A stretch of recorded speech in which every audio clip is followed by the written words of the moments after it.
Salve, salve portalenses! Começando agora o Ovalados, programa seu de segunda-feira falando sobre Brasil e Uruguai. Você, lógico, compartilha, segue, bate no sininho, fica de olho sempre no programa Ovalados.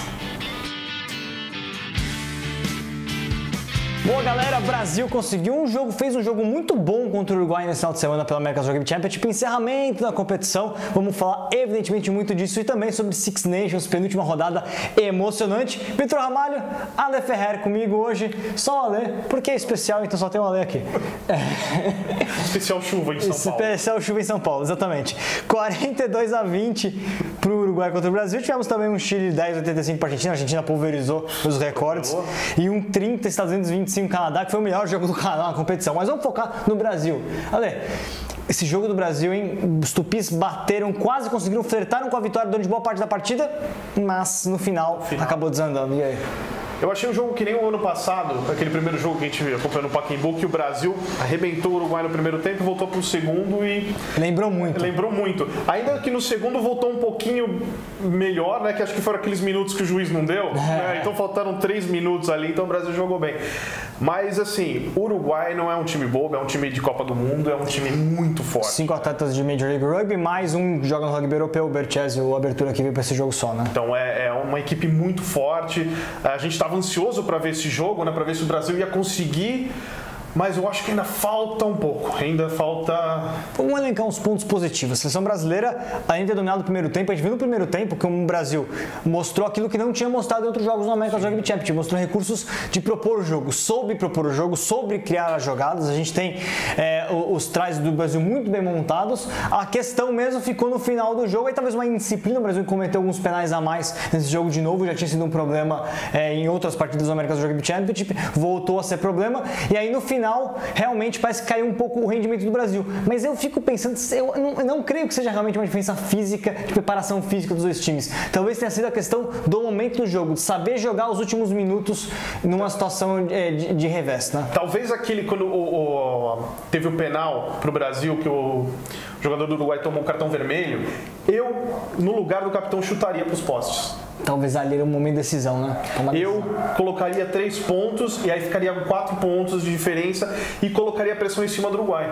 E o que aconteceu? A gente tentou, porque a gente estava acreditando no nosso scrum, estava forte, só que o scrum cansou, né? Deu pra gente ver no final do jogo, porque a primeira linha toda do Uruguai mudou, entraram jogadores de Copa do Mundo ali, jogadores experientíssimos, né? O Mário Sagari, e ali começou, acho que, dar um problema pro nosso scrum. Não conseguimos pontuar. Na bola seguinte, o Uruguai foi lá e pontuou. Né? Aí teve também o amarelo do gelado, então já desengrenou tudo o jogo ali. Mas os tries do Brasil, vamos falar um pouco deles rapidamente, né?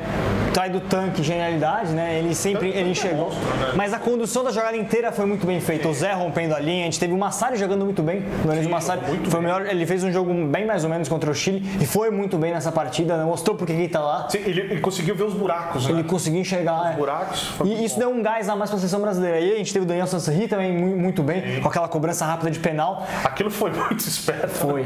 E o Uruguai capitalizou em cima do Brasil, não naquilo que a gente talvez estava esperando que fosse a linha uruguaia, porque a linha uruguaia deu muito trabalho aos Estados Unidos. O Uruguai capitalizou no jogo de contato. Que o Brasil no jogo aberto de contato, fase a fase, o breakdown brasileiro estava batendo de igual para igual, até levando vantagem sobre o Uruguai.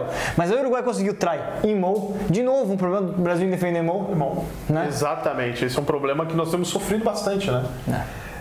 A gente tem conseguido muitas coisas boas em outros aspectos, mas esse é o que eu acho que é mão e lateral. São as coisas que ainda o Brasil peca. Ainda falta. E o try do Zé também é uma jogada muito boa, passe longo e tudo mais pro try dele. Foi aquele do scrum, né? Aquele foi lindo. E o Tanque, muita gente invertendo. Aconteceu aquilo que a gente queria ver, mas faltou algo a mais então. Normal. E aí, Ale, eu te coloco, né? Terminou a America's Rugby Championship, saltos positivos, saltos negativos. De qualquer maneira, o que a gente viu é que o Brasil tem condições de jogar num nível, nesse blocão. Quando a gente pensa, olha pro ranking mundial, a gente pega aquele blocão do 16, 17 do mundo até o 24, 25. É um blocão. Sim. É um blocão que dá pra ter mobilidade, né? Dá jogo, não era que nem antigamente que era placar centenário ou quase. Virou um bloco. Exatamente. Hoje dá jogo, a gente vê o Brasil, o que cresceu, o que esses caras estão jogando, é absurdo, né? Falta ainda, eu acho que pra gente ganhar do Uruguai falta. Do Chile a gente já está conseguindo já. O que você acha que falta talvez aí? Porque eu fico olhando para esses times, eu vejo que o Brasil encostou no aspecto físico, o que o NAR propicia para o Brasil é algo que nem time de profissional de rugby nos Estados Unidos, na mesma segunda divisão da França, não tem. É só realmente o topo do rugby mundial que tem. Então o NAR proporciona algo a mais e que permite que o Brasil jogue fisicamente de igual para igual com todo mundo e aí começa a nivelar as coisas. O que talvez falte é uma sequência de jogos de qualidade, talvez um calendário mais robusto que passa talvez por uma deficiência no rugby de clubes, talvez, ou algo do gênero, né? Eu acho que se o Brasil tivesse feito um ou dois amistosos antes da competição, talvez seria outro. Porque a gente viu que o Brasil, depois que jogou o primeiro jogo contra a Argentina, entra no segundo já diferente. Boa. Já sabia que tinha alguma coisa, já sabia quem estava jogando, porque treino é uma coisa e na hora do vamos ver do jogo é outra, né? Exatamente. Então eu acho que faltou isso. Um pouco mais de competitividade interna, talvez, também. Além dessa questão. Porque uma das questões que a gente falou muito no America's Rugby Championship também é como o Brasil troca pouco o banco, não mexe pouco. Exatamente. Talvez falta talvez uma profundidade maior do plantel e que isso se reflete talvez na competitividade interna de rugby de clubes, de rugby interno. Né? Isso é uma coisa que eu acho que foi um pecado do Brasil, do treinador não substituir a linha quando precisava, que viu que já estava cansado. E os forwards também. Exatamente. A primeira linha. Desculpa, eram os forwards, né? Porque assim, o Jardel é um monstro, se você deixar ele joga 180 minutos lá, porque ele dá a vida. O Nelson é o outro também, o Ian também, né? Então, assim, só que a gente via que precisa trocar, porque já cansou. Então, talvez uma troca ali poderia ter sido um jogo diferente. E tem que acreditar quem está no banco, né? Sim. Por isso que os caras estão lá, né? E dá cancha para eles. Dá cancha. Vamos lá, falar de Six Nations agora rapidamente. Penúltima rodada, tivemos Escócia 11, País de Gales 18, Inglaterra 57 a 14 para cima da Itália, Irlanda 26, França 14. Os melhores momentos tudo no portal do rugby, você confere lá, mas vamos lá, Ale. Jogão, primeiro Escócia e Gales, né? Foi um jogo dramático. A Escócia teve volume de jogo, teve boas possibilidades até para ganhar esse jogo e parou numa defesa fenomenal de Gales. E Gales, quando teve a oportunidade de soube definir, né? Gales é o campeão antes pela defesa do que talvez pelo ataque, né? Sim, exatamente. Gales é assim que a gente aprende no rugby, né? Você tem que ser sniper. Abriu uma brecha, pontua. É o que a Escócia não conseguiu fazer, né? Então isso daí, num nível desse daí de jogo, arrebenta com o jogo e fez Gales ganhar o jogo. Defesa campeã do time de Gales também. Fenomenal a forma como o Gales defende, o Gales consegue resistir. É um time pragmático, é um time muito competente. Pra você, será que fatura? O Gales está uma vitória, só depende de si para ser campeão. Último jogo em casa contra a Irlanda. Jogaço. Que também a Irlanda tem possibilidade de ser campeã. Exato. Então vamos lá, Irlanda 26 a 14 sobre a França. Né?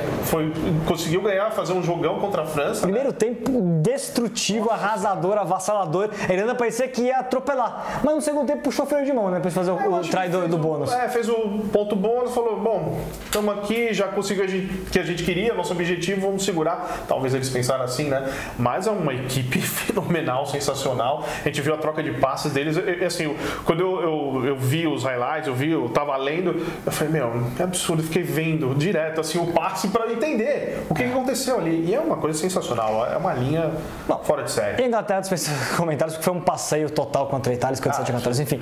Sexta-feira a gente vai falar mais sobre a última rodada do America's Rugby Championship. Fique ligado no Valados, como sempre. Valeu, pessoal, até a próxima.